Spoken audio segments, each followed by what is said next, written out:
I jinxed it.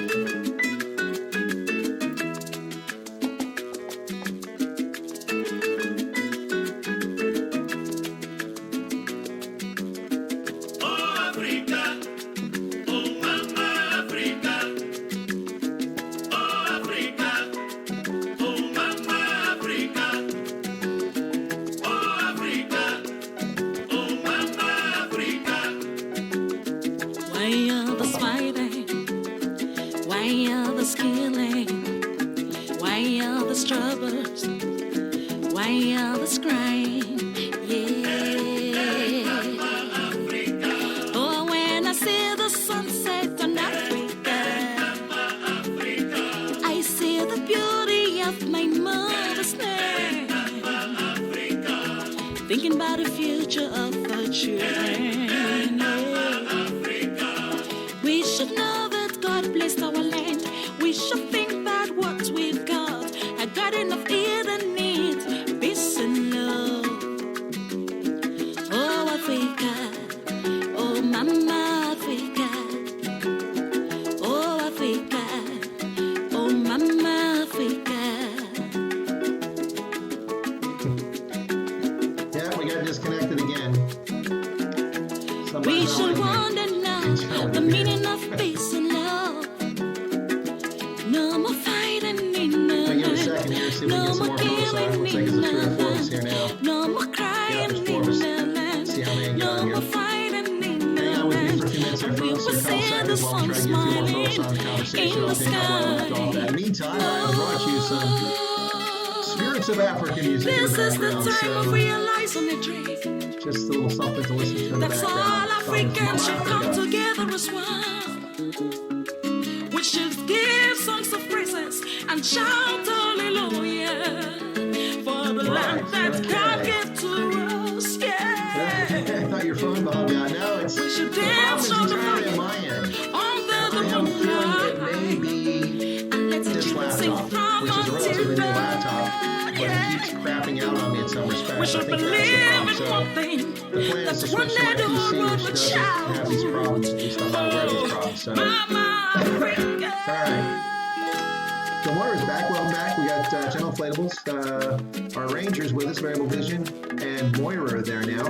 So we're getting about a third of the audience that was there. So folks, give me just a few more seconds. Be patient with me. I appreciate it. I hope you like the music. We'll just wait All right. So what part of the USA are you in? I'm in Pennsylvania right now. I'm going to turn the music down.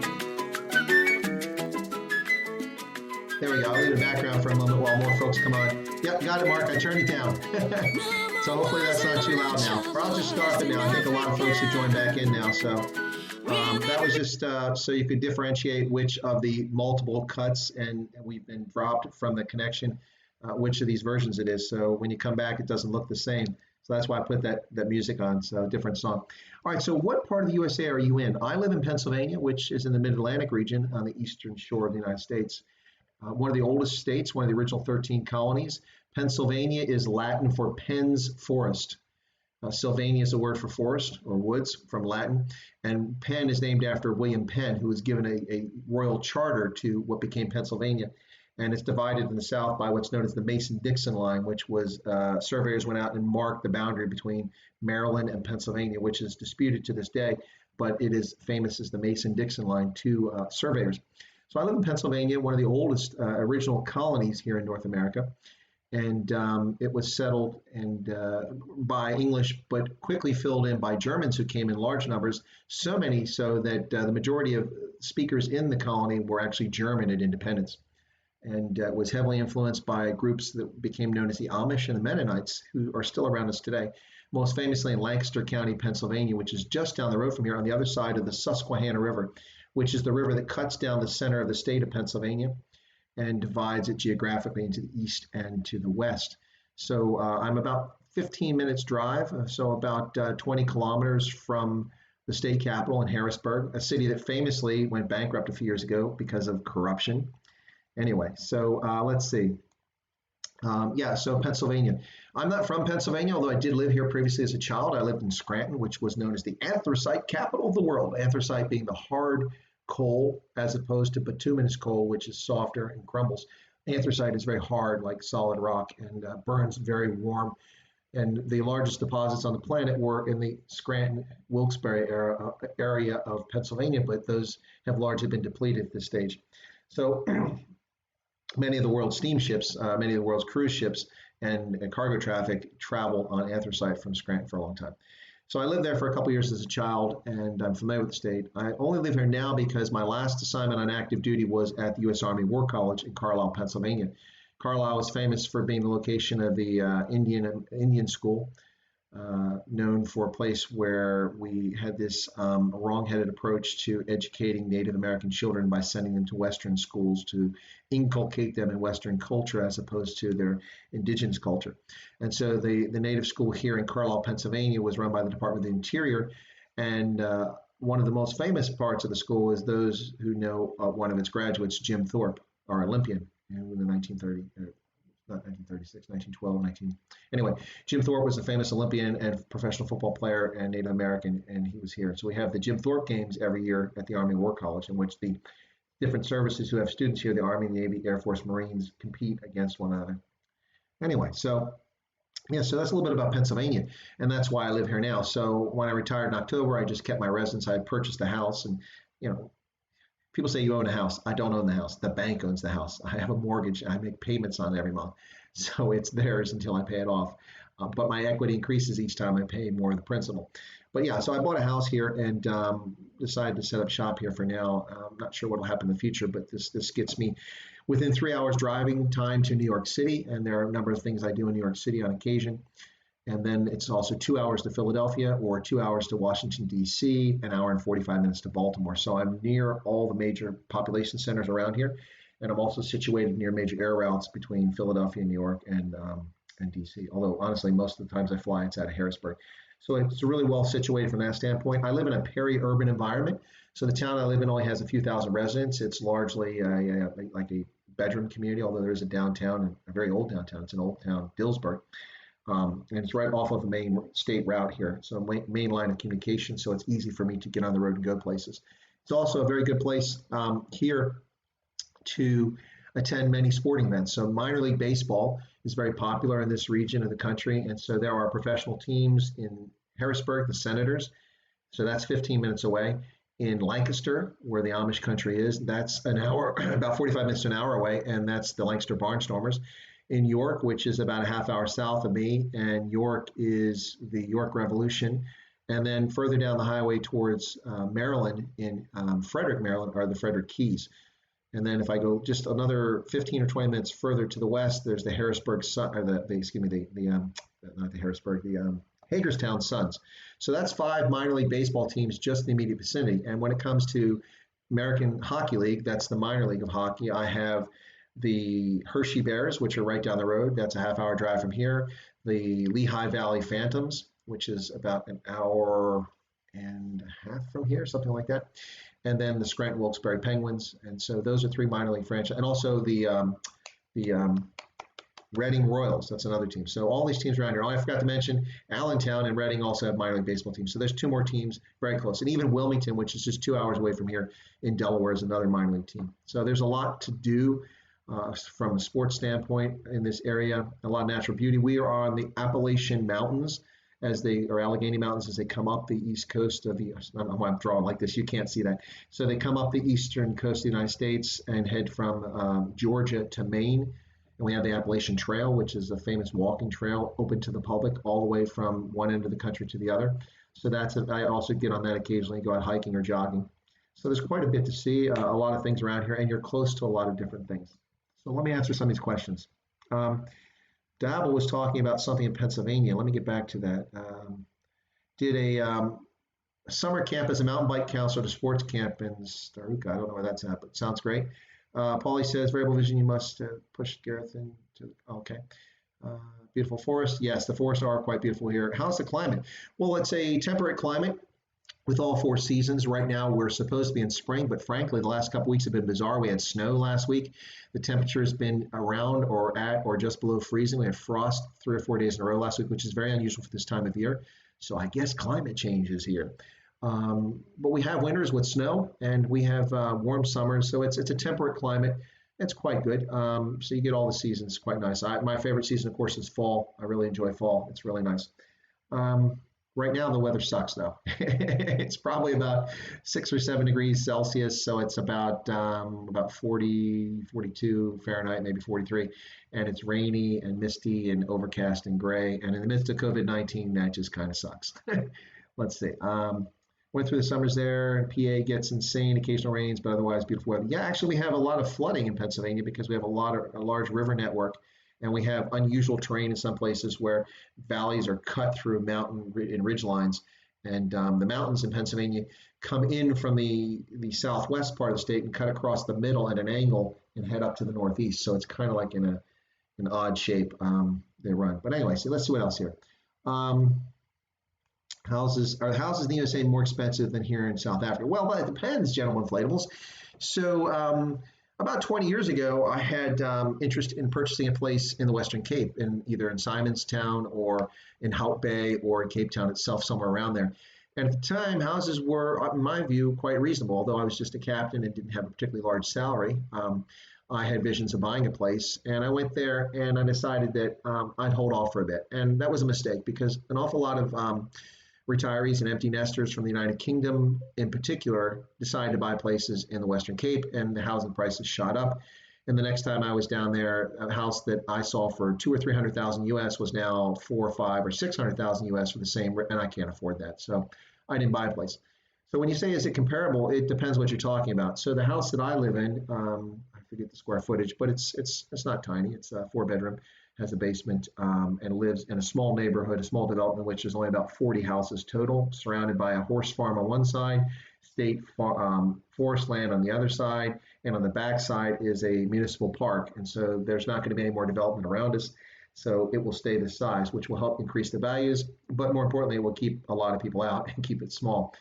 So the house in this area will sell for now anywhere from $300,000 to $400,000. But if I just go about 2 miles away, I can find a place in another part of the county in which people have 1.8, 2, and $3 million homes. So it just depends what you're looking for. There's also homes as low as $50,000, $60,000. Of course, older, lower quality construction and smaller houses, and also located near things like in the town. So when you say are the houses similar, housing, generally speaking, is more affordable in the United States than it is in South Africa for formal housing.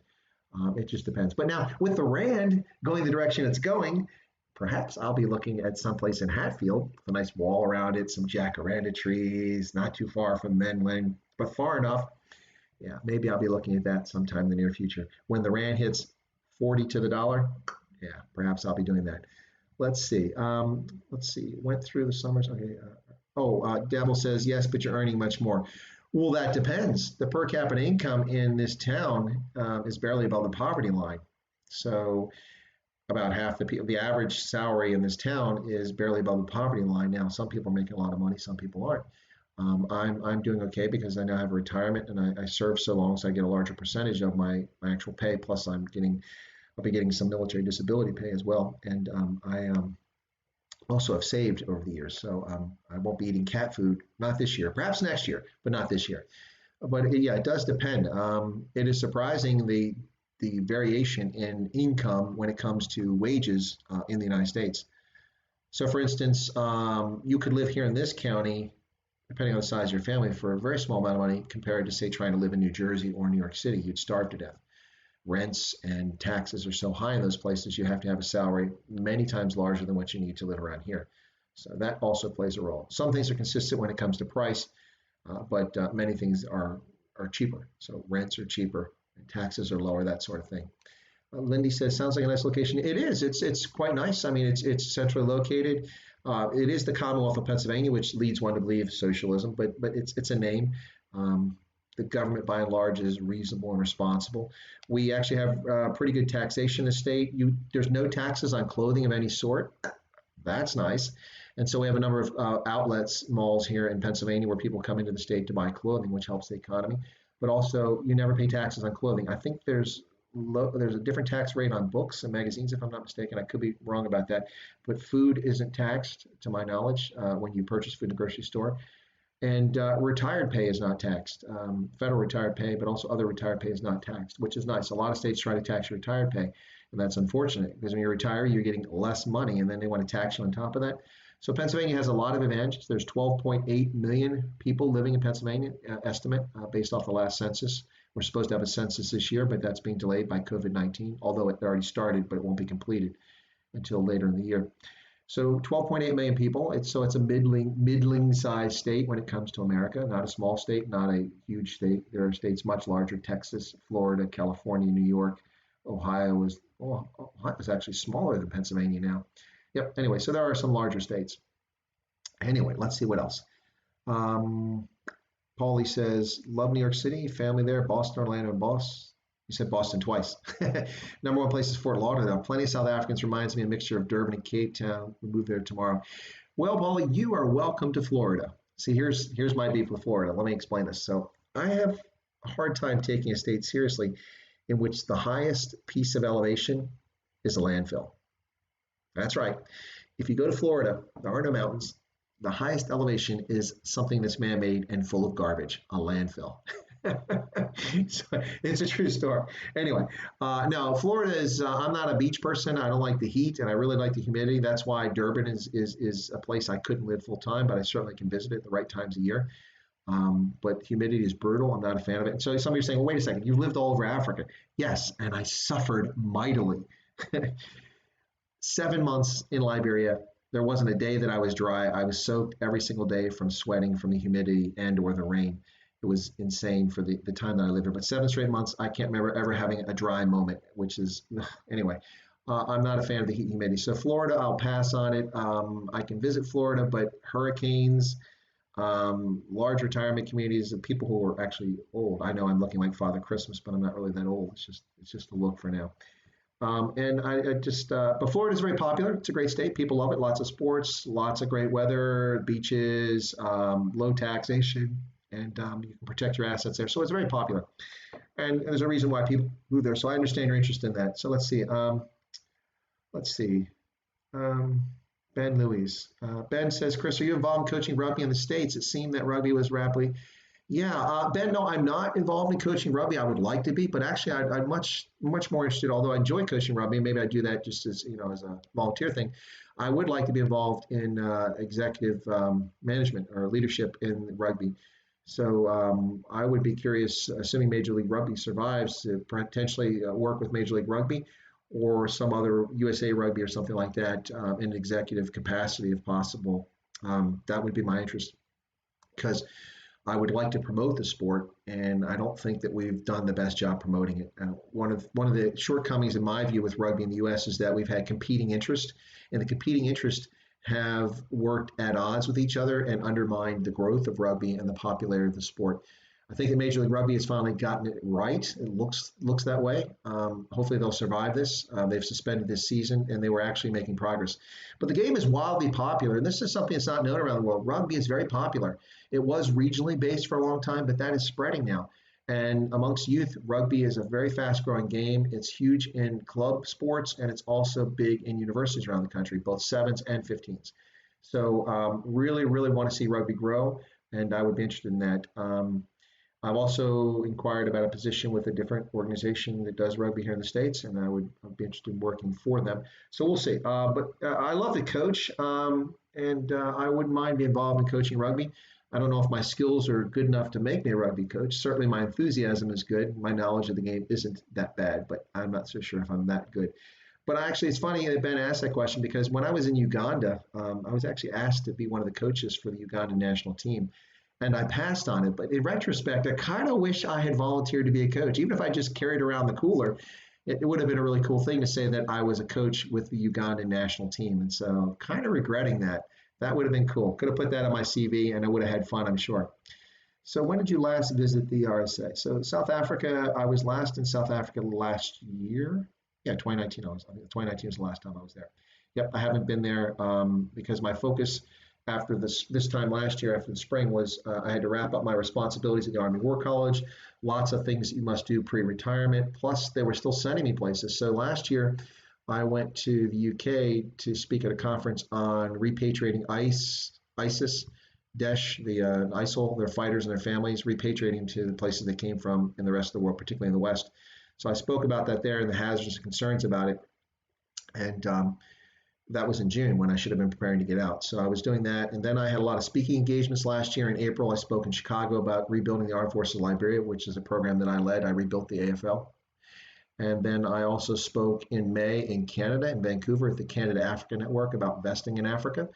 After that, I went to June. I was in London speaking for a few weeks there. And then I went from London. I came back here and began to wrap up. And then I spoke in Chicago at the Trade with Africa Summit. And after that, I was in Aspen, Colorado, to talk about energy in Africa and talking about trying to get people to invest in energy, alternative energy, or any energy in Africa. And so I was a panel member there it's a big event that takes place every year, and that was huge.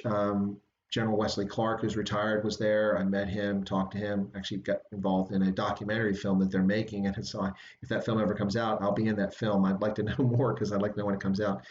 So got involved in that. Also met Tom Steyer, the Democratic presidential candidate, was out there, and a bunch of other well-known folks who work in the alternative energy field. So I spoke at that, and then I came back, and then I rushed off to the Rugby World Cup. 30 days, 18 games. I got cheated out of one game by Mother Nature because Typhoon Hagibis caused my last game to be canceled. Not my last game, but one of my games to be canceled, one of the last ones, and so a Wallabies game. So instead of 18 games, I got 17 games. They did refund the money, thank you. But I only got 17 games, but I spent a month in Japan, came back from that, and then tried to sort things out in retirement. So that's kind of what my schedule's been. So I have not been to South Africa recently, but my intent is to get there sometime soon, potentially to take a look at the solar industry there. There's some interesting things happening in South Africa when it comes to solar photovoltaic, and I'm curious about them. So let's see. Okay, so Ben, I think I answered your question and General Flabel's questions. 6 degrees, you're wearing a short sleeve. Yeah, actually, General Flabel's. When there's snow outside and it's below zero, you'll find me exercising, walking or running in shorts. I don't wear sweats. As I've gotten older, I will put on a jersey, sweat jersey, and I might, if it's really cold, put on glove inserts and or a cap to cover my ears so I don't get frostbite.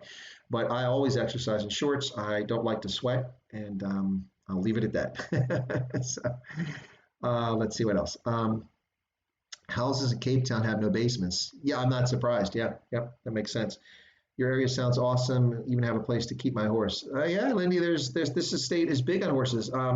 The horse racing industry is big in the East Coast of the United States. What with the part of the Triple Crown being in Baltimore, at Pimlico and the Belmont, New York. So horse racing is still a big deal. There's a lot of horse breeding farms in this part of Pennsylvania here and to the southeast of here, as well as Maryland. A lot of people breeding horses. So when I go out and exercise and walk the highways and byways of this county and pick up aluminum cans that irritate me because I'm tired of looking at refuse, I run across horse breeding farms all over the place. So it's a beautiful place for that sort of thing. Let's see. And crime in Pennsylvania. Well, crime's not a major problem here. The rule of law is pretty well in place, but there's always crime, of course. But in our neighborhood, I'm not aware of any problems at all in the years that I've been living here. But there's just crime. But this is not like South Africa, folks. Not like South Africa. And that's one of the appeals of it as well. So let's see what else. Most taxes theft. Yeah, just to go, so I would agree with that. Because you are, I mean, if you have a fixed tax rate that affects everyone except for those who make, say, an income that's below a threshold, it's unreasonable for them to pay taxes because they're so relatively poor. If everyone else pays the same flat tax rate, then taxation is fair as long as it's used for appropriate means. But when you have a progressive tax system like we have here in the United States, I find that morally reprehensible. Taking more money from people that they earn because they make more to give to other people, no. If you want charity, then people can give to charities. That's how charity works, not taking money out of somebody's pocket. So you probably know where I sit politically and philosophically when it comes to that. Crime anywhere in the U.S. is remarkably lower than the rough areas. Yeah, well, it's remarkably lower than crime in general in South Africa. So certainly that. I have never known a farmer in the United States who's been murdered my entire life. But I can point to a few thousand farmers who have been murdered in the last couple of decades in South Africa, just for one example. By the same token, so here's a little anecdotal story. Let's see if you like this. Okay, so many years ago, about 20 years ago, I was in Paris, and I was flying an Air France flight from Charles de Gaulle, not my favorite airport. And we were flying, and we got turned back, and trying to remember what happened. This was, I think, on Abidjan, and for some reason there were some South Africans, or maybe it was the flight South Africa, whatever. But there were South Africans on the flight. We were waiting in the terminal, and our flight was delayed or something like that. We're sitting there, and there were some Americans, and they were asking about traveling to South Africa, and I said, "Oh no, it's a wonderful place." 20 years ago, I said it's fantastic. I said, but you have to be careful. There's a lot of violent crime. I'm not trying to scare you away from going to South Africa, but I mean, a lot of people are impacted by crime. You just have to have your spidey sense about you. You know, if you feel a tingling, something feels wrong, then it probably is wrong. Just be aware of your surroundings and pay attention. Don't leave things laying around. Don't linger in places you shouldn't be. You know, be smart about things, and you'll be okay. And then some South Africans like, oh, you're just overblowing it. That's not true. And I said, well, what do you mean? No, I live in South Africa. I'm fine. This story about crime is overblown. And then we somehow get to talking about people when people are victims of crime. And of the half dozen South Africans, white and black, who were there, every single one of them had either had a carjacking attempt, had been shot. One guy showed me a scar where he'd been shot in the shoulder, and this lady showed me the knife wound in her abdomen where she'd been stabbed when someone took her purse and stabbed her in Johannesburg. Every single one of these South Africans had either been a victim of violent crime attempt or had a family member who'd been a victim of violent crime, black and white. And so then I said, when we got on the plane, I talked to Americans. I said, you see what I said? Be careful. I'm not trying to scare you from going to South Africa. It's a wonderful place, but you need to be cognizant of your surroundings at all times. And that was 20 years ago, and things are not any better today. So it's just funny to see South Africans. I understand you want to defend your homeland.